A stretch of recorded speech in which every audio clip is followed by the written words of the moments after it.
ममता बनर्जी को जय श्री राम से समस्या है, ममता बनर्जी को दुर्गा विसर्जन से समस्या है, ममता बनर्जी को भगवा से समस्या है, ममता बनर्जी जो है अब तो चुटिया वालों को राक्षस का गोत्र बता रही हैं। तो ममता बनर्जी शांडिल्य वांडिल्य कोई गोत्र नहीं है, आपका गोत्र जो है रोहिंग्या है, आपका गोत्र बांग्लादेशी घुसपैठिया है। जब मुख्यमंत्री प्रदेश का फतवा जारी करने लग जाए कि जी मुहर्रम है इसीलिए जो है दुर्गा मूर्ति का विसर्जन नहीं किया जाएगा, ये आप कोई ऐसा बीच का रास्ता निकालती कि जो है मुहर्रम भी मन जाती और दुर्गा का विसर्जन भी हो जाता, तो आपने वो नहीं किया। आपने दिखाने की कोशिश की कि हाँ मैं टोपी और दाढ़ी वालों की सगी थी, सगी हूँ, सगी रहूंगी, पर आज मजबूरी वोट की राजनीति क्या ना करवाए। जिसके मन में अल्लाह अकबर हो तो वो जय श्री राम का नारा कैसे लगाए। आज ये चंडी का पाठ उल्टा सीधा सही गलत चंडी का पाठ तो मजबूरी में ये वोटों की राजनीति करवा रहे। आपने अपने टीएमसी के कार्यकर्ताओं को इतनी खुली छूट दे दी कि आप अपने राज्य के अंदर दूसरे दलों के प्रतिस्पर्धियों को, दूसरे दलों के उम्मीदवारों को जो है आप रोड शो करने नहीं देंगी, आप जो है जनसभाएं करने नहीं देंगी, आप डोर टू डोर कैंपेनिंग करने नहीं देंगी। अरे भाई क्या हिटलर हो क्या आप। भारतीय जनता पार्टी के अध्यक्ष के ऊपर हमला हो जाता है तो ममता दीदी बोलती है कि नाटक है और खुद अपनी टांग में चोट लगवाने का नाटक करती हैं। आज बंगाल की अस्मिता को बचाने की बात है, आज बंगाल की संस्कृति को बचाने की बात है, आज बंगाल के अंदर लोकतंत्र को बचाने की बात है, क्योंकि दीदी बोरा गई है। अभी तक 81% मतदान हो चुका है सेकेंड फेज में, और वो जो बटन दब रहा है बहुत जोर से आवाज निकल के आ रही है जय श्री राम, और वही जय श्री राम की आवाज ममता बनर्जी को जो है पागल बना रही है। दिल्ली के सांसद हैं प्रवेश साहिब सिंह वर्मा, उनकी एक सभा हो रही थी, उनके सभा के पास ले जाके बम फोड़ दिया। एक सांसद है वहां पे जो है अर्जुन सिंह, उनकी जो वो कैंपेनिंग कर रहे हैं उनके पीछे बम फोड़ दिया, और पुलिस ऐसी बेसहारा होके वहां देख रही है कि जैसे उनके हाथ बांध दिए और पैरों में घुंघरू बांध दिए कि नाचो ममता के दरबार में जाके। आपने प्रधानमंत्री की बहुआयामी जो योजना है कि किसान सम्मान निधि योजना, उसको आपने चालू नहीं होने दिया, पर आपका रिश्तेदार लगता है वो राकेश टिकैत, उसको आपने बोला कि हाँ हम आपको सारा यहाँ पे इंफ्रास्ट्रक्चर देंगे, आप यहाँ मोदी के खिलाफ माहौल बनाइए। ये जो करंट है ना, ये जो अंडर करंट है, ये ममता बनर्जी को उसका आभास हो रहा है कि 2 तारीख को रिजल्ट क्या आ रहा है। हर जगह से आवाज आ रही है ममता बनर्जी को, नींद में भी आवाज आ रही है 2 मई दीदी गई।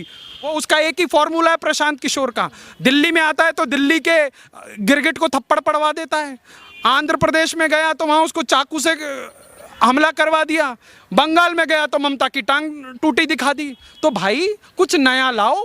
प्रदेश की जनता, देश की जनता समझदार हो चुकी है कि प्रशांत किशोर के फॉर्मूले पुराने हो चुके हैं, अब नहीं चलेंगे।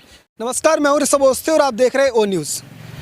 पश्चिम बंगाल में दूसरे चरण के मतदान के दौरान शुभेंदु अधिकारी के काफिले पर हमला किया गया। उन्होंने इस हमले को एक विशेष समुदाय द्वारा प्रायोजित बताया। इस पर बात करने के लिए हमारे साथ जुड़े हुए वेद प्रकाश शर्मा जी। सर, आपका हमारे चैनल पर बहुत बहुत स्वागत है। धन्यवाद।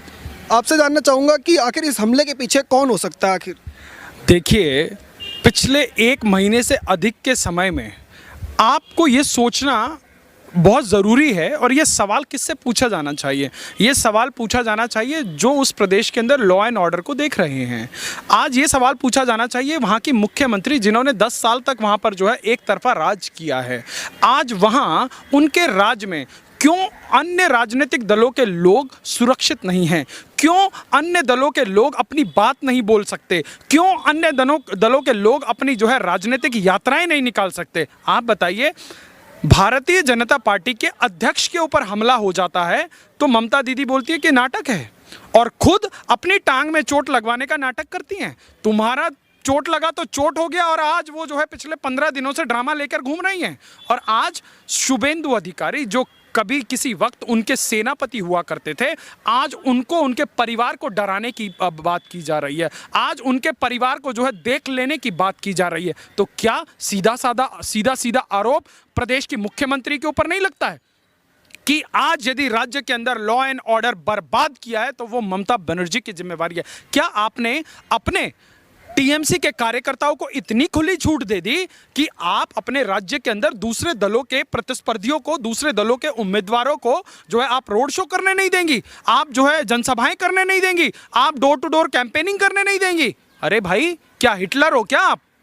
आप तो हिटलर से कम नहीं हो, क्योंकि आप दूसरे दलों की आवाज बंद कर देना चाहती हो। आप दूसरे दल के लोगों को जो है जनसभाएं करने नहीं देती हो। आप दूसरे दलों के लोग जब अपनी अमित शाह जी की रैली से आते हैं तो उनके ऊपर बम पड़वाती हो। आप आपके गुंडे 82 वर्ष की मां को मार रहे हैं, आपके गुंडे दूसरी पार्टियों की बहन बेटियों का बलात्कार करके नदियों में फेंक रहे। शर्म नहीं आती? पैर में प्लास्टर बांधकर भोला सा चेहरा बनाकर जनता के सामने जनता को मूर्ख समझती हो आप। और उन जिन मां की हत्या हो रही है, जिन बहनों का बलात्कार हो रहा है, उनके ऊपर एक मुंह से शब्द नहीं बोला जा रहा। और महिलाओं को क्या बोल रही हो कि तलवार गणा से लेकर निकल जाओ बूथ के ऊपर, मैं देखती हूं, मैं तुम्हारे पीछे खड़ी हूं। इसका मतलब आज नंदीग्राम में बूथ बूथ में जाकर जो है चुनाव को प्रभावित करने की कोशिश जो है मुख्यमंत्री स्वयं कर रही है। और एक दिन पहले बयान देती है कि जो है तुम्हें जो करना है कर लो, मैं तुम्हारे साथ खड़ी हूं। तो मुख्यमंत्री जब खुद गुंडागर्दी पर उतर जाए तो आप सोचिए कि लोकतंत्र कहां बचा है बंगाल के अंदर। और आज बंगाल की अस्मिता को बचाने की बात है, आज बंगाल की संस्कृति को बचाने की बात है, आज बंगाल के अंदर लोकतंत्र को बचाने की बात है। क्योंकि दीदी बोरा गई है, क्योंकि दीदी को अपने ही लोगों पर विश्वास नहीं है। आप सोचिए, आज दीदी को देश का प्रधानमंत्री भाईरो को तो लगता है, आज दूसरे दल के नेता भाईरो को तो लगते हैं, पर अपने, जिसे कहते हैं ना दीपक तले अंधेरा, अपने घर में देखिए जरा कौन भाईरो को तो है। अपनी पार्टी में मतलब अपने साइड में चलता हुआ हाथी भी नहीं दिखे और दूसरों के आंख पे चलता हुआ जो है आपको जूं भी नजर आ जाए। वाह Mamata didi, if hypocrisy has a face that is you in Bengal. If hypocrisy has a face, your party is the biggest hypocritic party ever in Indian politics. तो ये जो ड्रामा ममता बनर्जी कर रही हैं, अगर ममता बनर्जी को लगता है कि अपने गुंडों के दम पर मैं जो है लोकतंत्र की आवाज बुलंद होती हुई परिवर्तन की आवाज दबाऊंगी, तो ममता बनर्जी बहुत बड़ी गलतफहमी में जी रही हो। अभी तक 81% मतदान हो चुका है सेकेंड फेज में, और वो जो बटन दब रहा है बहुत जोर से आवाज निकल के आ रही है जय श्री राम, और वही जय श्री राम की आवाज ममता बनर्जी को जो है पागल बना रही है। तो क्या ये कहा जा सकता है कि ये जो बौखलाहट है उसमें किया गया हमला है कि शुभेंदु अधिकारी को आधे दिन के भी वोट नहीं पड़ पाए थे, तब तक कि क्या ममता बनर्जी को पहले से ही हार का डर सताने लग गया? अरे शुभेंदु अधिकारी, अशोक डिंडा, आज भाजपा का कार्यकर्ता बिना जो है केंद्रीय सुरक्षा के नहीं निकल सकता। क्यों? क्योंकि वहां की पुलिस तो बिक गई है, वहां की पुलिस तो कोई एफआईआर नहीं लिख रही है, कोई कार्रवाई नहीं कर रही है। वहां पर तमाम जो है स्टार प्रचारक जा रहे हैं। दिल्ली के सांसद हैं प्रवेश साहिब सिंह वर्मा, उनकी एक सभा हो रही थी, उनके सभा के पास ले जाके बम फोड़ दिया। एक सांसद है वहां पे जो है अर्जुन सिंह, उनकी जो वो कैंपेनिंग कर रहे हैं, उनके पीछे बम फोड़ दिया। और पुलिस ऐसी बेसहारा होके वहां देख रही है कि जैसे उनके हाथ बांध दिए और पैरों में घुंघरू बांध दिए कि नाचो ममता के दरबार में जाके। और जब मुख्यमंत्री खुद इस प्रकार के जो है गुंडे पालती पोसती हो, और उसके बाद आप उनकी लैंग्वेज देख रहे हैं, आप उनकी बॉडी लैंग्वेज देख रहे हैं। प्रधानमंत्री इतना कुछ सुनते हुए भी उनको ममता दीदी बोलते हैं। भाजपा के किसी नेता ने उनके लिए कोई गलत शब्द का प्रयोग नहीं किया, परंतु ये राजनीतिक शिष्टाचार के एक तरफ से चलता रहेगा। एक प्रदेश की चुनी हुई मुख्यमंत्री, उसका घमंड देखिए। लोकतंत्र के अंदर एक स्वस्थ प्रतिस्पर्धा होनी चाहिए ना। आप जनता को बताइए ना आपने 10 साल में क्या किया। मैं बताता हूं क्या किया। आपने जो है तुष्टीकरण की राजनीति करी, आपने मदरसों के मुअज्जिनों से लेकर मदरसे के मौलवियों को 3500 और 2500 रुपए का जो है सरकारी खजानों से पैसा लुटाया। आपने साल के बजट में जो है 250 करोड़ से ऊपर मदरसों को दिया और इंडस्ट्री को 200 करोड़ रुपया दिया। आपकी प्रायोरिटीज जनता जान रही है। केंद्र सरकार की योजनाओं को आप लागू होने नहीं देती, जो योजनाएं आती हैं वो अपने नाम से बदल के चलाती हैं।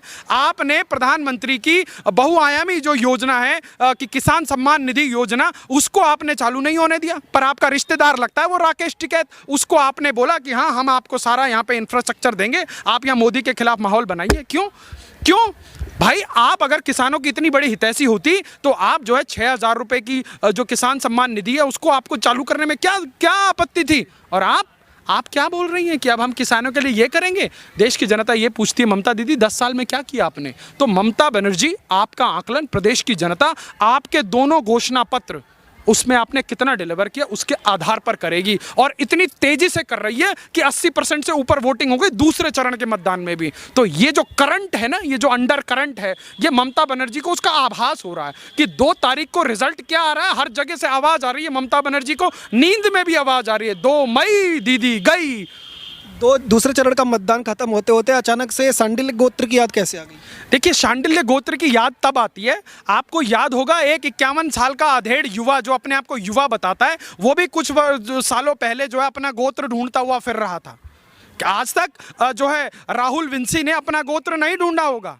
क्यों? क्योंकि कोई नौबत ही नहीं आई, पूजा पाठ उसके घर में होती नहीं, शादी उस पाड़े की हो नहीं रही थी, तो गोत्र की आवश्यकता तो ऐसे ही मौकों पर पड़ती है। तो जब देखा कि देश के अंदर जो है जो हिंदू वोट बैंक है वो जो हमसे रुष्ट है, क्योंकि हमने तो जो है एक समाज के लोगों को जो है कंधे पर बिठा के नाचने का काम किया है पिछली 6 पीढ़ियों में, तो उसने अपना कहीं से जो है गोत्र ढूंढ लिया और ने बताया देश को कि मैं जो है दत्तात्रेय गोत्र का ब्राह्मण हूँ। और अगर ममता बनर्जी ने पिछले 10 साल में काम किया होता ना, तो आज ये शांडिल्य गोत्र लेके नहीं घूमना पड़ रहा होता।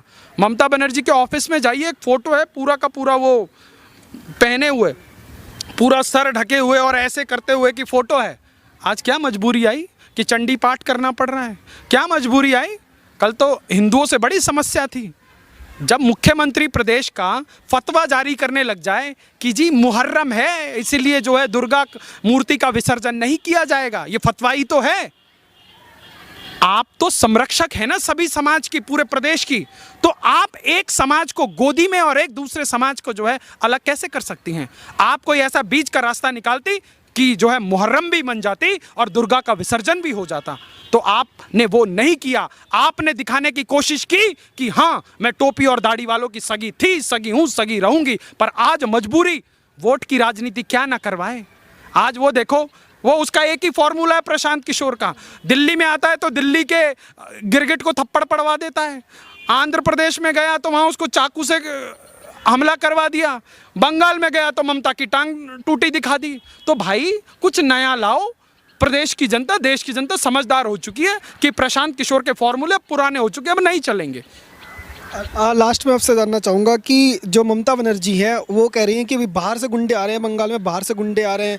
एक दो बार उन्होंने ये भी कहा कि जो भगवा वस्त्र पहने हुए आ रहे हैं, तो इस तरीके की भाषा का इस्तेमाल कितना सही है? देखो, ममता बनर्जी को जय श्री राम से समस्या है, ममता बनर्जी को दुर्गा विसर्जन से समस्या है, ममता बनर्जी को भगवा से समस्या है, ममता बनर्जी जो है अब तो चुटिया वालों को राक्षस का गोत्र बता रही हैं। तो ममता बनर्जी शांडिल्य वांडिल्य कोई गोत्र नहीं है, आपका गोत्र जो है रोहिंग्या है, आपका गोत्र बांग्लादेशी घुसपैठिया है। तो आपको, क्योंकि यदि ममता बनर्जी का शांडिल्य गोत्र होता तो ना उसको जय श्री राम से समस्या होती, ना ममता बनर्जी को भगवा से समस्या होती। आप सोचिए, एक प्रदेश की मुख्यमंत्री प्रधानमंत्री के कार्यक्रम में बैठी हैं और जनता ने जय श्री राम का नारा लगा दिया। अगर ममता बनर्जी भी उसी ह्यूमिलिटी के साथ जो है दोनों हाथ ऊपर करके जय श्री राम का नारा लगा देती, मैं बता रहा हूं आपको, प्रदेश की जनता के दिल में उनके लिए जो है उनका कद और बढ़ जाता। परंतु ममता बनर्जी ने जो है अपना रंग तो दिखा दिया। जिसके मन में अल्लाह अकबर हो तो वो जय श्री राम का नारा कैसे लगाए? आज ये चंडी का पाठ उल्टा सीधा सही गलत चंडी का पाठ तो मजबूरी में ये वोटों की राजनीति करवा रही है। नहीं तो आज बताइए जरा कितना चंडी का पाठ किया 2020 से पहले। तो आज राजनीति क्या ना करवाए, ये सब कुछ ममता बनर्जी से करवा रही है। परंतु ममता बनर्जी, जनता आपके नाटक और आपके ड्रामे को समझ चुकी है और जनता आपको बख्शने वाली नहीं है। तो ये थे हमारे साथ वेद शर्मा जी, जिनका कहना है कि चाहे ममता बनर्जी जितना ही चंडी पाठ कर ले, चाहे जितना ही गुणगान कर ले, लेकिन जो जनता है वो समझदार है और वो इस बार पूरे बहुमत से भारतीय जनता पार्टी को जिताने जा रही है। आप देखते रहिए ओ न्यूज़। धन्यवाद। जय हिंद।